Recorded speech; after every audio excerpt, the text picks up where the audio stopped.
Warning, we will be spoiling Archer of Shinjuku. Hang on. Did you guys figure it out? Did you get it? Did you get it? Timestamp and comment below if you got it. So, warning, we will be spoiling Archer of Shinjuku, and I apologize. In the thumbnail, it will probably be very obvious due to this specific pairing. But if for some reason you still haven't caught on, you have a few moments to leave. 3, 2, 1. Archer of Shinjuku is James Moriarty, and the first one we're doing today is Sherlock Holmes. We're doing Sherlock and Moriarty. Alright, let's get right into it, I think. So Sherlock and Moriarty were my pick. Attila was Nick Knack's pick because we have events happening in May during our lives, and we were like, let's get our own picks. Who cares what the fuck's going on in the world during May? We're going to do the videos we want, and you wanted Altera, and I wanted Moriarty specifically, but I felt like it would be unfair to do Moriarty without also doing Holmes, because how can you have a Holmes without a Moriarty? How can you have a Moriarty without a Holmes? We're not pulling up fan fiction again. Okay, So, this motherfucker here is Sherlock Holmes. I mean, it's like... hot. Hot. Hot. Hot. Not. I don't know! Still looks kind of good to me. Also worth noting, yes, he is still addicted to substances. Also, he's kind of like Doc Ock. A little bit. He's a little bit like Doc Ock, and everyone who's seen the new Spider-Man movie, Doc Ock, my dudes, Doc Ock deserves some love. Alright. Fun fact, did you know that if you tag in the Andrew Garfield Spider-Man on AO3, one of the most popular people for there to be fanfiction about is actually Otto Octavius, not Spider-Man? I think I might have just broken Nick Knack. Alright, so his character is actually very important to the story of FGO, especially as you get past part 1. So I'm going to try to avoid major spoilers, because this is the arc that's ongoing. Oh, have we not finished this in D&D? Is this part of our D&D game? It will be in the very long term. Oh. But so while some spoilers might slip by, I do want to make this so you don't have to worry too much. So yeah, this is Sherlock Holmes, the famous consulting detective written in the novels of Sir Arthur Conan Doyle. He who himself was addicted to many substances and wrote a character who was most definitely neurodivergent coded and addicted to cocaine. Yeah, that doesn't change. And alcohol. Remember, kids, you could become a great detective too if you just get a cocaine addiction. Speaking of, I will say, out of all the Sherlock and Moriarty media I've seen, and I have seen a lot of movies and TV shows and adaptations and mangas and stuff, I still think that one of my favorite portrayals of Sherlock as like a cocaine and alcohol like addict is actually Robert Downey Jr.'s, because he plays off a really good... I'm sorry, Robert Downey Jr., but you play an amazing cocaine addict. Like, because I don't know if you've seen the Robert Downey Jr. Sherlock movies. They're not terrible, they're not the best, but he really plays off the whole, like, brain working, like, completely differently because of the amount of, like, alcohol and cocaine, and then, like, the, like, emotional attachment that clouds his judgment constantly, and then, like, his inability to function. Really plays hard off those. Yeah, I know. I've never seen those movies. They're quite good. At least I like them a lot. So, yes, he still smokes a pipe and he is still fairly eccentric. Unfortunately, that does lead to an annoying habit of his in which he will refuse to share important details of a situation he's mostly figured out but doesn't want to reveal until he's fully sure. Figured it out. It's like Velma and Scooby-Doo. Kinda, yeah. You're right. That's probably the archetype she was based on. Yeah, like, waits till everything's together all at the end and the person's been unmasked to explain why they did what they did. I will say, after events in which I will not spoil, he does eventually come around on that and is a little bit better about not doing that after it gets him into a sticky situation. Also, can I say that this... Like, I don't know what came first. The BBC Sherlock with Benabach cucumber butt, or whatever, but he kind of looks like that version of Sherlock for TV.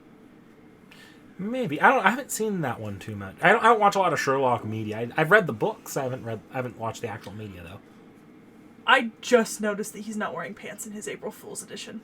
Oh, what do you know? He isn't. Did you not notice that either till Nope. just now? He is not wearing pants. He is in tidy whities. Shift over to his regal design. He is in pants. Man, gotta love the steampunk corset. So, in Fate, he's sort of a manifestation of all fictional detectives as well. Just in general, because Sherlock is so important to the canon of the development of detectives. detective mysteries. Yeah, Fate implies that a lot of that detective mystery stuff also influences him. Yeah, it's pretty much him. It's pretty much Sir Arthur Conan Doyle and Agatha Christie. Yeah. And everything is just based off of the two of them. I mean, I have at least 7 different books written, all by different authors, that are just written about Sherlock. Like they're just in the Sherlock Holmes universe. Because Sherlock Holmes is basically open season at this point. He's like 90% in the public domain. Yeah, so long as you're just writing about Sherlock Holmes and not any of his popular cases, he's pretty much in the public domain. So, like, for example, I have Sherlock Holmes versus Cthulhu. I've got Sherlock Holmes meets, like, Edgar Allan Poe. I've got, like, a couple of regular Sherlock Holmes My favorite spin-offs. parts are when they don't have him in the public domain, so instead of changing the story, they change the character to be Sherlock Holmes. So yeah, and if you remember right, I think we even mentioned this. He's included to part of the backstory of Jekyll and Hyde, but also Helena Blavatsky and Jack the Ripper. Oh, that's interesting. That's very interesting. So, that said, you ready for me to disappoint you? Yes. Of all the bullshit Fate implies is real, Sherlock Holmes was probably not real. Aww. He just didn't exist. Even in Fate, he's mostly considered to be an amalgamation of many real people made into one persona written about by Sir Arthur Conan Doyle. So a lot of the exploits that are mentioned in other servant profiles are people who would go on to influence Doyle when he's writing Sherlock Holmes, or would influence a particular story, but were not actually Sherlock Holmes. This is bullshit. Sherlock Holmes wasn't even the servant I chose for my video specifically. This is bullshit. Sherlock Holmes deserved better than this. Hashtag Sherlock Holmes deserves better. If you're a Fate fan and you don't quite understand what I'm saying, you'll find a similar concept in Fate Stay Night with that assassin, Sekhie Kojiro, where it's someone who Sekhie Kojiro's can be attributed to being similar to, that kind of thing. This is bullshit. I don't approve. Sherlock Holmes deserves respect.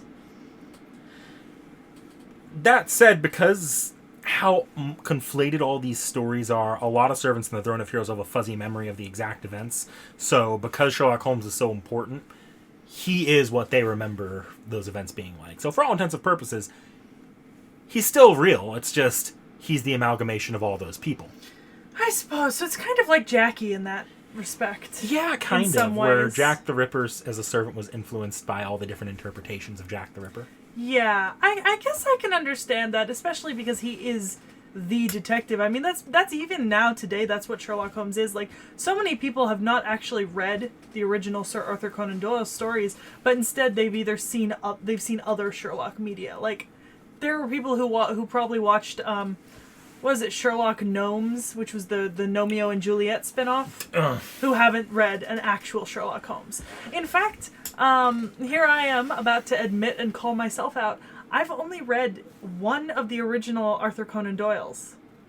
Really? I've only read The Hound of the Baskervilles. Huh. I actually own all of them. And I've read synopsis of most of them, but I've only read the entire text of Hound of the Baskervilles. See, I used to really love Sherlock Holmes. I don't think I read them in any particular order, but I read a bunch of them. I don't think I've read The Hound of the Baskervilles. See, I really like The Hound of the Baskervilles. At one point, I didn't read them, but at one point, I did go through my complete collected works edition because somebody commented to me when I first got into Sherlock Holmes. They said, "You know, he never says that's elementary, my dear Watson." And I remember I went through like every single page to try to find if he actually says that phrase, and he doesn't. That's the funny part. He actually doesn't. That phrase is amalgamation of the fact that he refers to Watson as Mr. Watson, and sometimes he does say it's elementary, but he's never said them in conjunction to Watson, which is fascinating because that's become his most famously used phrase. Like, that's literally his phrase. It's elementary, my dear Watson. So this is a fun spot to transition this into, but here's a fact that might make up for the fact that he wasn't real. This Sherlock Holmes is implied to not be influenced just by Conan Doyle's writings of him, but because he's such a wide cultural figure at this point, he'd be influenced by all the subsequent versions of him as well, even if fate can't downright say it. Fucking BBC Sherlock for the win. Yeah, BBC Sherlock, Sherlock versus Cthulhu, Sherlock Holmes. Fun fact, there's actually 2 different trilogies that are Sherlock versus Cthulhu by 2 different authors. I own both. That's actually really cool because I was talking about this with another thing, but this happens to King Arthur too. King Arthur's another one where it's so popular even into modern day that there's constantly adaptions being made and people watch the adaptions but they don't read the originals like Le Morte d'Arthur or anything. And the similar thing happens with Sherlock. Like you have the Robert Downey Jr. movies. You have the BBC with Benedict Cumber or something. And then Benedict Cumberbatch? You're ruining the joke, my dude. You never say his name. If you say it thrice, he'll appear before you. Benedict Cumberbatch, Benedict Cumberbatch, Benedict Cumberbatch. No. 3 times in a row, it must be spoken unbroken. But Sherlock's very similar because there was also the American drama Elementary with Lucy Liu as the Watson character. And then you have, obviously, it's in Fate. I'm currently reading Yukoku no Moriarty the Patriot, where Sherlock Holmes is a character. He's a character in fucking Ace Attorney. Yeah, Sherlock Holmes. Like he's Sherlock Holmes in Japan. Well, Japanese laws. But it's very interesting. It's one of those stories that is just so pervasive in the Western literary and visual world that it's just remade again and again and again, and I fucking love that about it. Although I will say, recent adaptions do strip away somewhat his alcohol and cocaine addiction, because that's apparently not safe for children. Yeah. It's kind of like Popeye. Yeah. You ever notice he doesn't have his pipe in anything newer in a certain time? You ever notice there are certain Popeyes that just aren't sold or played these days? So, as far as his class goes, he was actually initially a caster class. Okay, well, here's the thing. I would have expected him to be a caster, right? So you've already said he's Archer of... that's Moriarty. So yeah. I would have expected him to be a... But if he wasn't a caster, my second guess would have been... What's Jeanne d'Arc? Ruler. I would have expected Ruler. Did I get it? Yeah, you got it. Oh! You know what's sad about this? I've watched enough Fate to be able to predict classes at this point. We'll get you with some later. So, he isn't 100% sure why he was made into a ruler. Because his first appearance is as a caster. Maybe it's because he's the king of mystery. But then, suddenly, in a random throwaway story, he becomes a ruler and stays that way for the rest of FGO. He's not 100% sure why. Look, my canon, my personal fan canon on this is that it's because he's the king of detectives.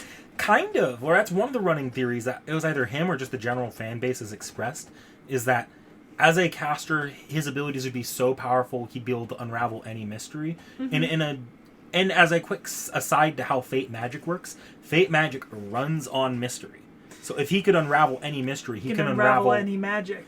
Which, in theory, could unravel even the fabric of the world. Which, to be honest, look, you give anyone enough alcohol, cocaine, and caffeine. They'll see into the center of the universe. Like, there have been days where I have consumed so much caffeine in such a short period of time that I could have killed a god if one had appeared in front of me. I fully believe it. Although, another theory that's going on is that perhaps he knows a little bit more than he's letting on here. Oh, I think, here, I will say this. If I had had to make a third guess on what his class was, my third guess would have been foreigner or faker. Foreigner or faker. Man, I'm surprised you know about that last one. That last one is brand fucking new. Well, isn't faker? We see Oh the wait, train, no, sorry, I'm the thinking train of, in Elmaloy. Sorry, faker is confirmed to be a subclass recently. That's why I got mixed up. Oh yeah, but you know what I mean. The Yeah. girl on the train from Elmaloy. What is she officially? Hmm? Is it faker? Yeah, fakers, or her class is faker, but also it was revealed to be a subclass of pretender. It's a little weird. Yeah, so I would have guessed foreigner or faker. So Fair pretender enough. or foreigner. There's actually some fan theories going around that he might be a foreigner or a pretender.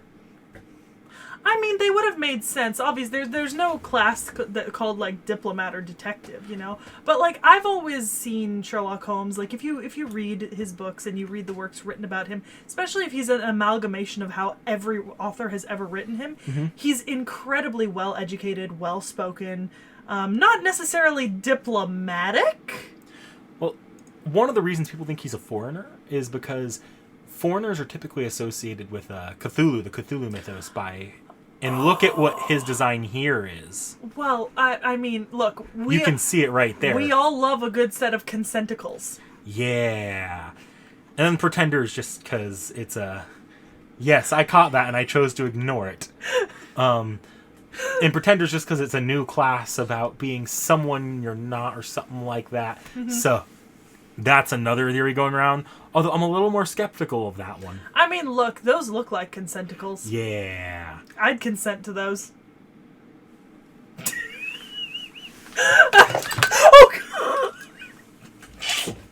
Bonk. I'm being attacked. I also see he has some CE here, and because people tell me I need to show CEs. Interesting. There he is with a few other servants here. Any None of I whom I think recognize? we've... Oh, no, I don't recognize any None of of them. these. You haven't seen any of these besides Sherlock yet. Nice. I don't know what this is. This must have been from a gag comic interpretation of Sherlock Holmes. That's amazing. Why does he have a little armband? I don't know. Yeah. Oh, yeah, and you can see his qualified classes here. I believe it's put out that he could also be an archer saber based off of throwaway lines from... Yeah, I could books. see that. I could see that.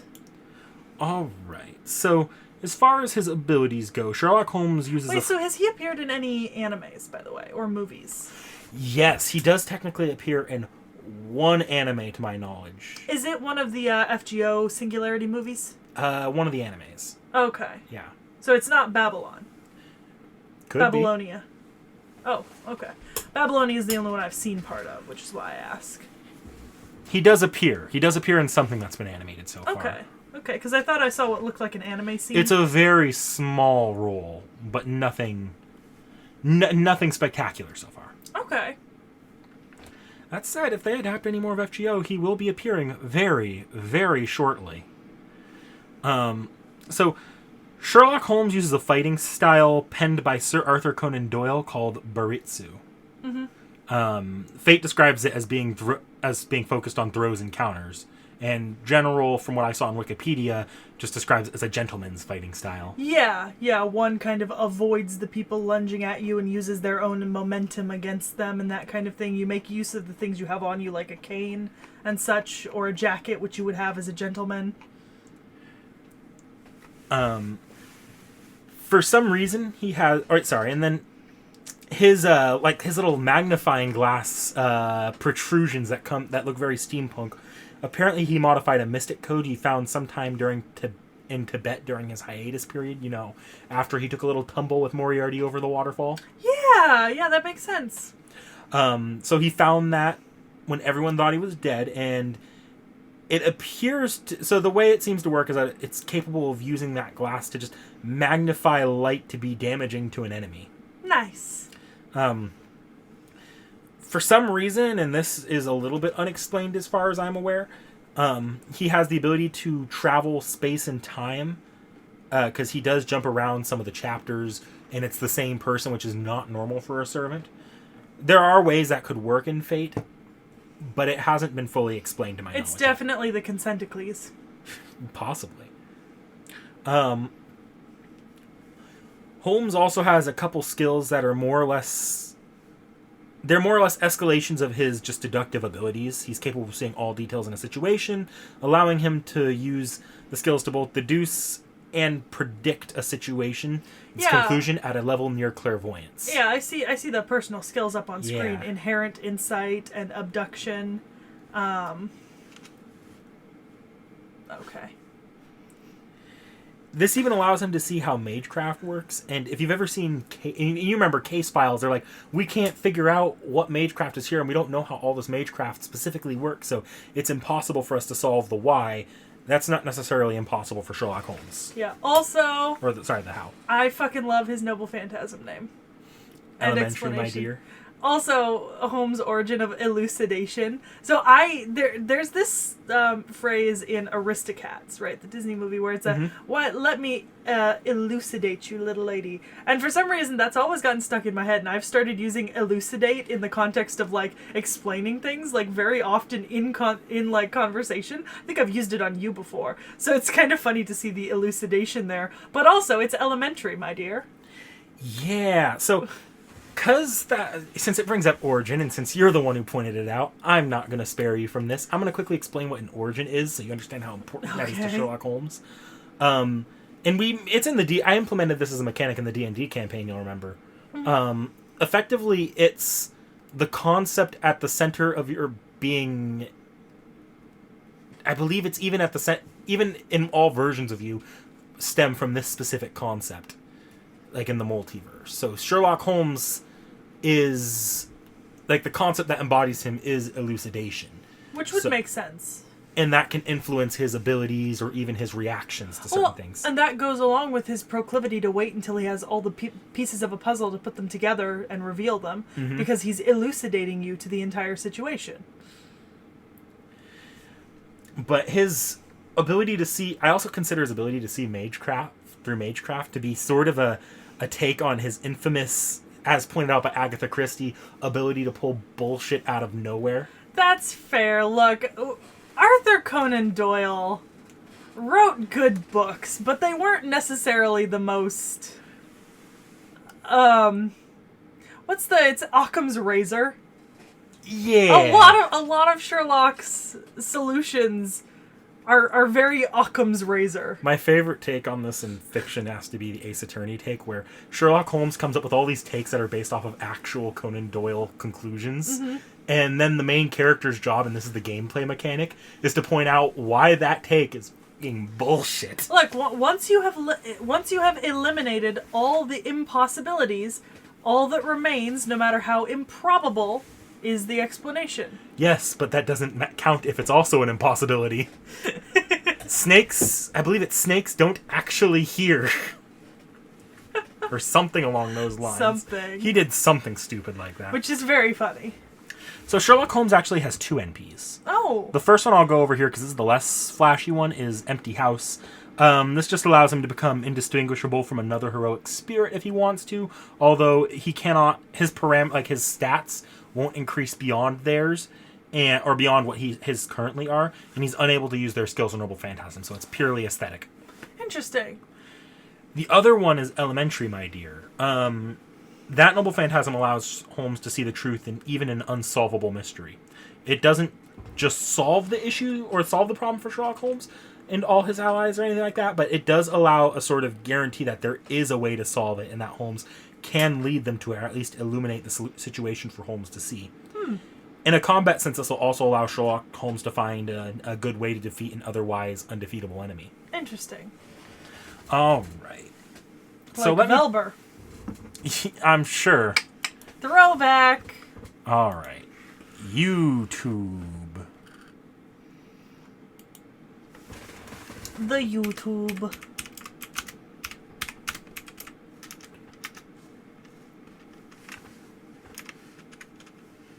Actually, he might be in arcade too. Yes, he is. We'll watch both. 初歩的なことだ、友よ。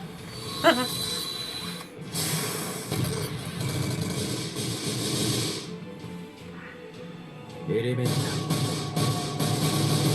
マイディア。 Hot. Dude, that's fucking OP as shit. That looks amazing. Like, genuinely. Alright, you ready to see him in 3D? Yes! Have you seen the artwork for Hot Link? Remind me to show you afterwards. That seemed random. I get attractive 3D characters.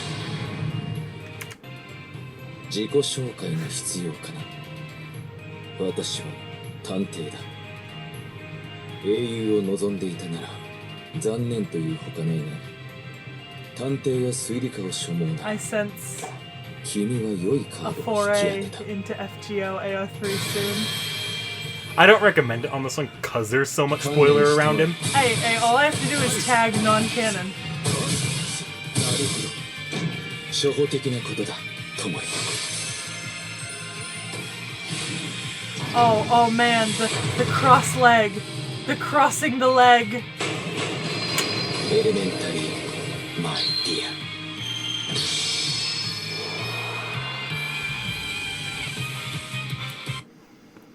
Hot! That is Sherlock Holmes. God, what the fuck? He does not have a right to be this attractive. You keep showing me new waifus. So, You keep showing me new husbandos. This is not fair to me. My heart can only hold. Are there any figures of him? almost definitely. In fact, there's probably one with him in his entire stand. I'll look him up later for you if you want. So you might notice a lot of I don't know, and neither does Holmes in what I'm saying. Mm-hmm. Almost a suspiciously large amount of them. Holmes himself, from his introduction, was considered to be a bit of a secretive character. So at this point, fans have largely come to believe that Holmes is holding something close to his chest, that he isn't revealing it, and his interests may not align with the players in FGO. That only makes him more attractive. It doesn't help that many times in interludes for him and other servants, we're given hypothetical scenarios where he may or may not be on our side at some point. That said, he has been and continues to be an important character in the main story and is seemingly a good person overall as far as we know now. We stan a chaotic neutral king, my dude. Actually, I think he's lawful good. Really? I mean, I could see it. Let me look, because they actually do have alignments for all the servants. Neutral good. Neutral good. So I was like, we stand neutrality. But yeah, no, people in general think there's a little bit more to Holmes than we get to see. I mean, yeah. Also, what the fuck? That sounds so cool. What? Sorry, Ancient Ocean of the Dreadnought Gods, Atlantis. It was such a good chapter. Dude, that fucking sounds bomb as shit. Yeah, he's in a lot of I chapters. can see that. Alright, so you're ready for the one you wanted from this? So this is weird because, like, Holmes was kind of just an add-on to my original request. So my original request was Moriarty, which was spurred on by the fact that I recently, well, not even recently, but I've been reading and watching Yukoku no Moriarty since it came out. And I personally really love Moriarty in shows. Like, I really love characters like Moriarty and stuff. And, I mean, it's such a cool person to be a criminal consultant. Like, the mastermind behind everything. I love that. So I requested Moriarty, and now I'm kind of confused because Sherlock is so hot, and I like Sherlock so much, based on what you've told me. Am I gonna like Moriarty as much as I need to for this to be worth it? I'm worried. I can't remember your reaction in the Fran episode when we brought him up. I think oh, you said that he acts as like a father figure for Fran. Yeah. And I was like, that's fucking adorable. I love it. I was like, we stan a healthy father-daughter relationship. I don't know that you'll find him. Sherlock Holmes is probably going to be the hotter of the two for you, that's for sure. I don't know. You'd be surprised. And it's loading because my... Oh, no, it's not. Meet Moriarty. Oh, see, Silver Fox, my dude. You can't go wrong. We stan. also has a steampunk thing going on. And this is just real artistic here. Oh, yeah. I could absolutely... Also, he has a bartender outfit. Dude, that's fucking bomb. Making a fucking Mai Tai or some shit, 10 out of 10. That's kind of At least funny. he has pants. That's true. He's wearing pants. That's rare. Also, he has an X-Men symbol on his chest. Yeah, he does. Yeah. X-Force. Yeah, that's pretty cool, to be honest. I mean, I know it's not X-Men. That's obviously some sort of, like, actual cross or badge or something that they want him wearing. But that's pretty fucking cool. Also, yes, this version of him is fully playable. Nice. So let's go back over to the lore page here. So, Moriarty, the Napoleon of crime himself, he was a mathematics professor distinguished for his book, I think it was a book called The Dynamics of an Asteroid. So interesting thing, right, in the original Sherlock Holmes books is, you know, a lot of Sherlock Holmes scholars kind of debate on when Arthur Conan Doyle came up with Moriarty and how influential Moriarty was actually supposed to be in the long run. And, you know, there is kind of a couple prevailing theories that, you know, Moriarty was always there and he was always meant to be the end game, but that maybe Moriarty wasn't ever meant to be the end game and he just kind of spiraled out of control. And then in subsequent productions, we've given him more and more autonomy and power over that kind of thing. His role in the original Sherlock Holmes is not because he's never the one to commit the specific crime. He doesn't commit them. He's a consultant. He's a criminal consultant. So he can always get away legally with, I didn't commit the crime. Yeah, I didn't tell them to commit the crime. I told them how they could commit the crime. Yeah, all I did was create a possibility, you know, suggest a path of action. But that also allows him to be pretty easily retroactively implemented into stories. Exactly. And I will say, so I'm reading Yukoku no Moriarty, the Patriot, and that is from the perspective of Moriarty, and he is a criminal consultant in that series, basically, but he's a little more hands-on, gets a little more of his hands dirty. I really did I liked Moriarty in the BBC Sherlock as well. And I did like the Moriarty that showed up in the Robert Downey Jr. movies. And I will say that I just think the Moriarty is such a solid character archetype, right? Like, he's not a villain. Like, Moriarty is not truly a villain. He's not committing the crimes. All he's doing is enabling others, you know? Like, you know where the best place to have okay, fan canon, right? You know where the best place to have a Moriarty character would be? Gotham. Imagine if it hasn't been revealed in the comics yet, but there is actually a Moriarty-esque figure who's been advising the criminals all along. Yeah. And that's who Batman's actually fighting against. I mean, I know that's not really what's happening there, but it's that kind of character that you can really put him anywhere where there is crime. As a bit of a tangent, Batman doesn't have that, but Superman's Lex Luthor tends to fill that role a Lex lot. Luthor does do that, but Superman's villains are also a little less... subtle. Yeah. That's one thing about, you know, some of the Batman villains, at least they're... Some of them. Batman has his own that get pretty up there, and Yeah, Joker's a little... Well, obvious. even beyond Joker. Joker is probably one of the more subtle ones. There's that's fair. Killer Croc is a Batman villain. Okay, we don't talk about Killer Croc. We don't talk about Killer. But see, this is what I mean is that like the role of criminal consultant can fit into any story with villains. He's about as famous as Sherlock Holmes is on that regard. Like, I don't think because he appears. He appears at least as an archetype in a lot of stories similar to Sherlock Holmes as the detective character. There's often a behind-the-scenes mastermind of a lot of detective stories or even just intrigue stories. Yeah, and I know we didn't talk about it with Sherlock because I think Fate probably doesn't incorporate a ton on this, but does Fate talk about anything about Mycroft? Mycroft. Sherlock's brother. There's probably some throwaway line because they are good at throwing in those kind of throwaway lines, but it's nothing that's gone into great detail at the moment. Just wondering because I thought about it when I was thinking about Moriarty. Because Mycroft is... see, that's the thing. Sherlock is hands-on. He's working on scene.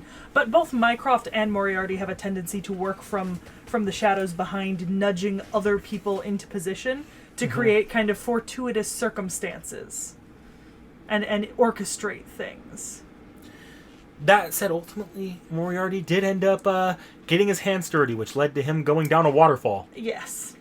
And unfortunately for Moriarty, he didn't even go out with Sherlock.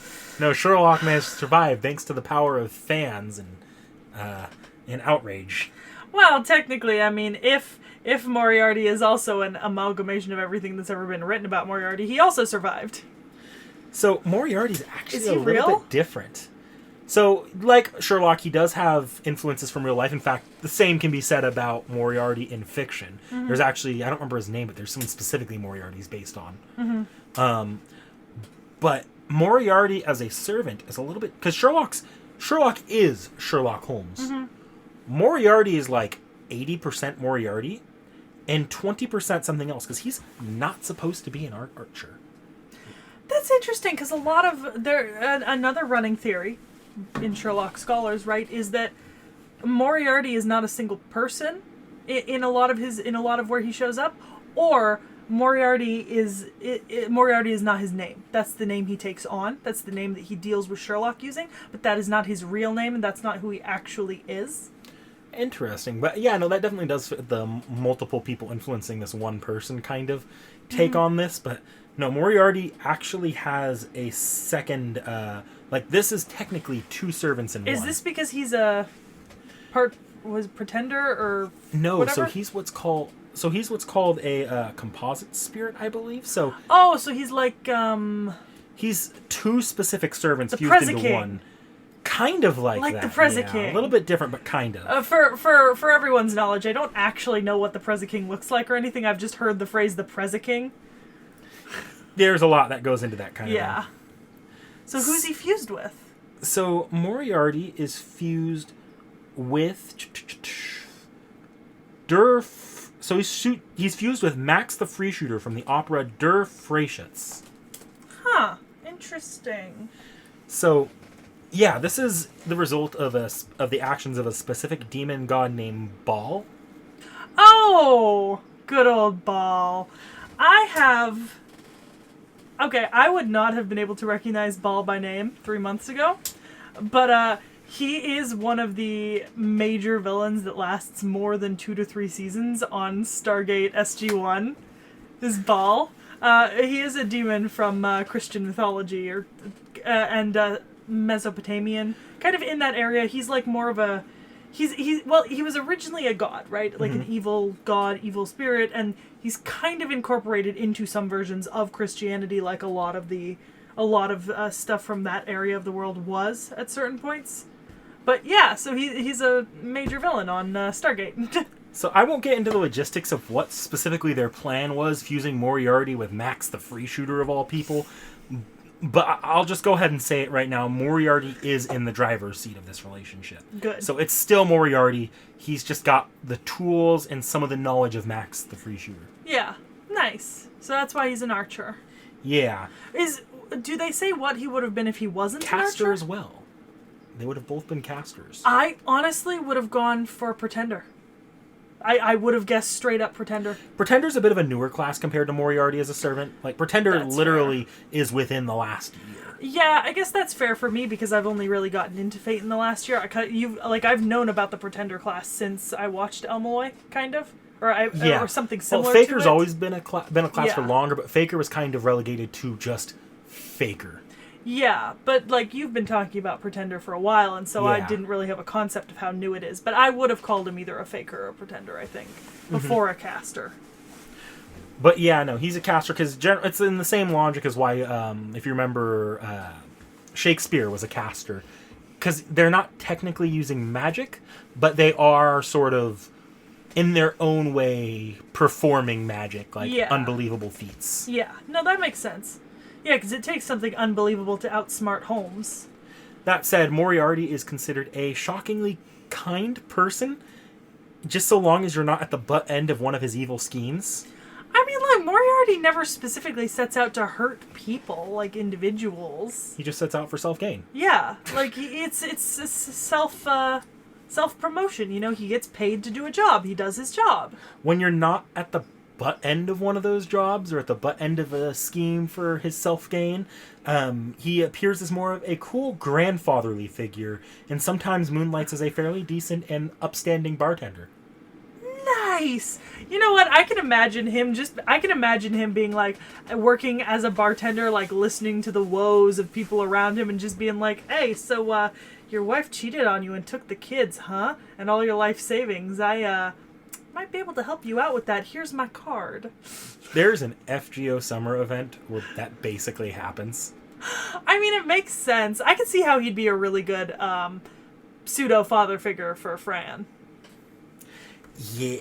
So, all right. So let's get into his abilities here. I'll scroll down in case you catch something I don't. Sorry, I've been fangirling so much. No. This is going to be such a long episode. It's only 40 minutes so far on our recording time. There we go. Abilities. So, he's an archer because of his fusion with Max the Free Shooter. He would not normally be an archer class. He carries a cane sword that also has a built-in revolver. He's capable of fighting... Wait, it's chameleon theme? It's chameleon theme. What's chameleon theme? His fucking cane sword. You remember Katekyo Hitman Reborn? Oh! Reborn's got the little shape-changing chameleon that turns into like a sword or a gun. I mean, you never know with these artists and designers. It very well could have been an inspiration. Well, I think chameleon's an easy association to anyone who bears many names and faces and goes by kind of a lot of different things. So that makes sense no matter what. Also, a cane sword gun? Hell yes. Sign me up. Give me one. But he's also an old man at the end of the day, so he won't be fighting Heracles anytime soon, mind you. At least not from the front line. His gifts, like Sherlock Holmes's, come from his intellect. What the fuck? He's also shown to be able to make slight alterations to some servants, but we'll get a little into that later.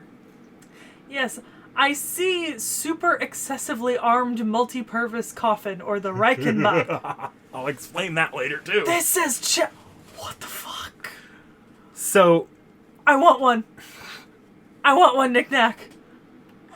That would be his primary weapon. It's a massive coffin that serves as a lethal multi-tool. Chainsaw, machine gun, rocket launcher? Hell yes! A very lethal multi-tool. The coffin is supposed to represent his final fate in the Doyle books, as it's loaded with but it's also loaded with a chainsaw, a missile launcher, a light machine gun, as well as many other unspecified weapons. Dude, that's fucking lit! That's lit as shit! He might be my new favorite servant! He is my dude! Then he has the ability Free Shooter, and that's just the contributions of Max the Free Shooter. Yeah. There's an underlying reason why he needs that ability, but as far as it's concerned with this servant, it just makes him a good shot. Okay. He's got another skill called End of the Spider's Thread. This skill allows him to string together people along a grander evil scheme.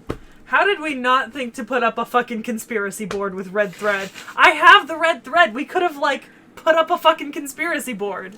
And then his last skill is Charisma of the Wicked Wisdom. It allows him to be capable of influencing others even when he's not physically present. Okay, so, you know what okay, so, dating ourselves, right? The trailer for Crimes of Grindelwald has come out recently. And I will say, I don't think Johnny Depp should have had the role taken from him, but, Mads Mikkelsen as Grindelwald, because all the descriptions we have of Grindelwald, right? He's supposed to be this charismatic visionary. There's a reason why thousands of people are following him in this movement. This is a charismatic, persuasive man with a vision for the world that he can convince people is right. You know what I mean? And Mads Mikkelsen plays that off perfectly. And that's kind of how I imagine Moriarty to be now that you've knowing this, because it's the charisma and vision and persuasion of a man who he's not up to good, but he can definitely persuade people into doing his bidding and following him by making it sound right. You know what I mean? Mm-hmm. That is what I seek. In FGO, I believe one of his skills gameplay-wise allows you to apply the evil trait to all of your allies. Dude, fuck yeah. So, his 2 NP, or he has 1 NP that also has a very scenario-specific powered-up version of it. Okay. The NP is called the Dynamics of an Asteroid. This is an NP that's possible thanks to Moriarty's own grasp on math and physics, as well as the gun skills of Free Shooter. Combined, it allows him to make shots capable of destroying armies, cities, or even countries. Dude, what the fuck? The other powered up, and this is only possible in a very specific scenario that I won't get into, it's called Catastrophe Crime. This version of Dynamic of an Asteroid takes a far lot more to prepare, and but in theory, it would allow him to destroy the entire planet. So, fucking... Okay, first of all, that is OP as all fuck. Second of all, the fucking text on his charisma, I'm sorry, but feasible for him to control not just the UK, but the whole world from the shadow. Like, what the... This is awesome. This is like the two coolest servants you've ever shown me. Like, just in terms of, like, the rule of cool. These dudes are, like, so fucking awesome.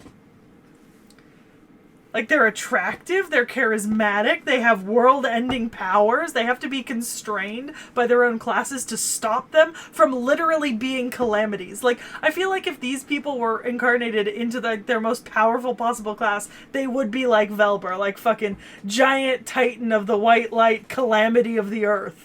That's a funny thing about a lot of the servants that have, like, these are very unique in that their intellectual abilities are what's restricting them, or in Moriarty's case, the fact that he doesn't have a lot of physical ability normally, or what's restricting them. But a lot of servants end up restricted by their servants. Like, King Arthur in specific, if I remember right, was far stronger in life than he or she, depending on your continuity, was in the Grail War. Mm-hmm. And that's just because the world doesn't want to summon that. That's dangerous. Dude, this is fucking amazing. All right, so... Like, you managed to find a cooler servant than Sherlock. Just after Sherlock had become my new favorite. And now Moriarty is my new favorite. See, I've been looking at Moriarty the Patriot. Did you notice that every single search was Moriarty the Patriot? No, I did not. I wasn't looking up at the time. Aw, shit. Alright, I need to make sure... Well, we'll find out.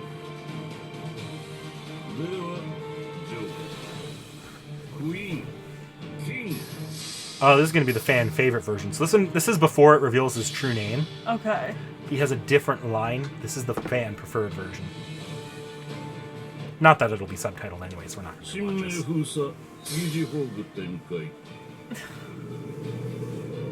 That's pretty. What?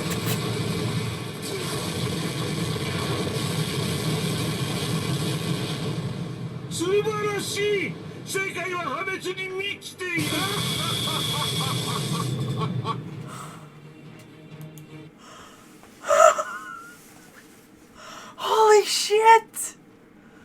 I don't suppose he has an arcade. Not yet. Arcade. Oh. So Moriarty is part of what's called FGO Part 1.5. Arcade's only just now finishing Part 1. Can you tell that I've been looking up Moriarty the Patriot? Yes. Alright, so here's a little section I wrote called The Many Misadventures of James Moriarty. Oh, Lord. So, Moriarty is usually behind it. Okay. He's shown to have direct involvements with the creations of the Mecha Elichons, having sold the plans to them to Osake Behime. That's right, you mentioned that back when we were doing Mecha Eli-chan, because Mecha Eli-chan's my favorite Eli-chan. And you also remember I mentioned that he's responsible for the creation of Summer Fran. And in the same day, he converted one mechanical servant into effectively a transformer who could become a vehicle, doing all this so he could rig a race to win a bet he made with other servants. Feels very Scooby-Doo and the Reluctant Werewolf. I am down. It's also stated that he or one of his influences was responsible for a bloody event surrounding a Grail War in London at some point in the timeline. And sometimes he even does more petty things to fuck with Sherlock. At one point, succeeding in getting Sherlock Holmes kicked out of a casino themed after the Knights of the Round Table. And this was just before absolutely murdering Sir Lancelot with emotional damage. Dude, no, here's the thing, right? I stan petty revenge, right? I stan the most petty of revenges in every context. And he did that because he concluded it was the easiest way to defeat Sir Lancelot. It's just emotional damage. Yep. I mean, valid. Yeah, Moriarty truly is evil to the bone. Look, we stan a character who's willing to go for anything to win. I can't remember if he's stan. lawful, neutral, or chaotic evil, but he's He something has evil. gotta be like chaotic evil. Probably This chaotic sounds evil. like fucking chaotic evil. Yeah. Yeah. This sounds chaotic evil as shit. So, Moriarty. That's fucking adorable. I love it so much. See, look, his little chameleon. Yep. You can see it now. It's so cute. Oh. Dude, what the fuck? This was awesome. I picked a good set, especially after the bullshit that was Altera, Velber, Safar. Well, I picked that one specifically to fuck with you. Yeah. This was great, honestly.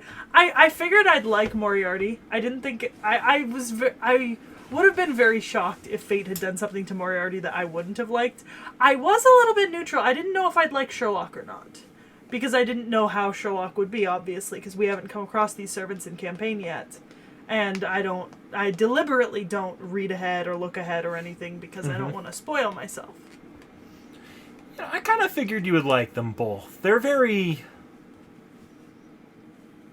London-y, to say it in the simplest way possible. Yeah, they have like this steampunk influence in the way they dress, and it's this particular aesthetic that's one of my favorite periods of like menswear in kind of like British history. Is this particular kind of like waistcoat and suit with like the overcoat and everything in a particular style. So like the aesthetic I was always gonna like, so long as they stuck to the right time period. Yeah, I guess just to draw this out a little bit more. People Not that keep it's saying I needed. need to look at, and we can cut this if it's not that great of a segment. People keep saying I need to look at the Bond craft essence, which I believe can be found, craft essences. So I get the reference to the musical instrument because Holmes is known to be a virtuoso on violin, like a genius. This is Holmes' little blurb. Yes, I obtained this by paying a mere 55 shillings. Yeah, it's a Stradivarius, right? Normally, I would not dream of boasting, but this one violin is the exception. A Stradivarius, Strati for short, crafted by humans' greatest producers of violins, Antonio Stradivari. Fun fact, you've seen a Stradivarius in another anime that we've watched for the channel. Probably. Get Backers. The girl's got a Stradivarius. Nice. Truly the supreme exquisite instrument. Of course, I obtained it legitimately. I simply purchased it from a pawn shop that had it on display. For some reason it wound up there, its true values unknown and unappreciated, and thus I reached out to save it. Even one so calm and composed as I must admit, I had never been more proud of my That's very observational Holmes. skills. That's very Holmes. All right, let's take a look at Moriarty's here. Is that his only?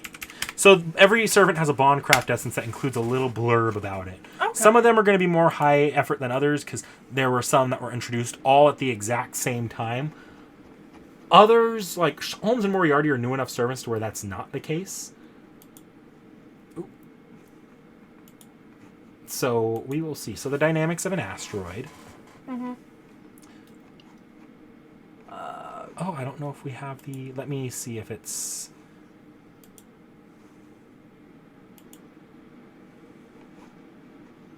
Oh, that might be unfortunate if we can't get it. Well, hang on a second. Click Max Bond C. There we go. Oh. Yeah, I don't think we can see it. Well, that's unfortunate. Can I click this image itself and get there? Oh, Dynamics of an Asteroid by Professor James Moriarty. Well, that's unfortunate. No reading that blurb, I don't think, because it's just not letting me see I past would the be NP. interested. So I don't know exactly what it looks like, and you don't know what it's for. But that that crest of his again shows up in his craft essence.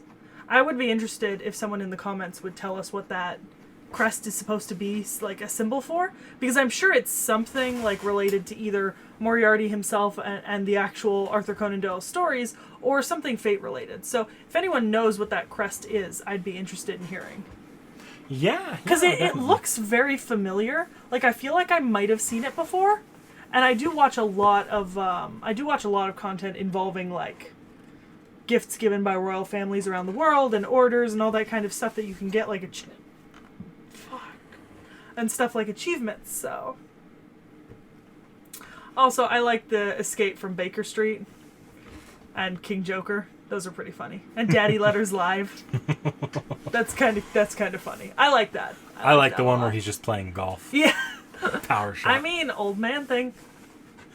All right. Well, I think that should be all on this one.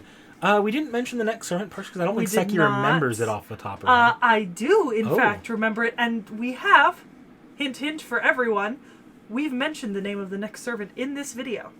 One time. So you can keep an eye out for that. I'm sure Sekhie or I will implement a few more hints throughout the video as we did last time. So, yeah. Until then, see you next time. Yep. Like, comment, subscribe.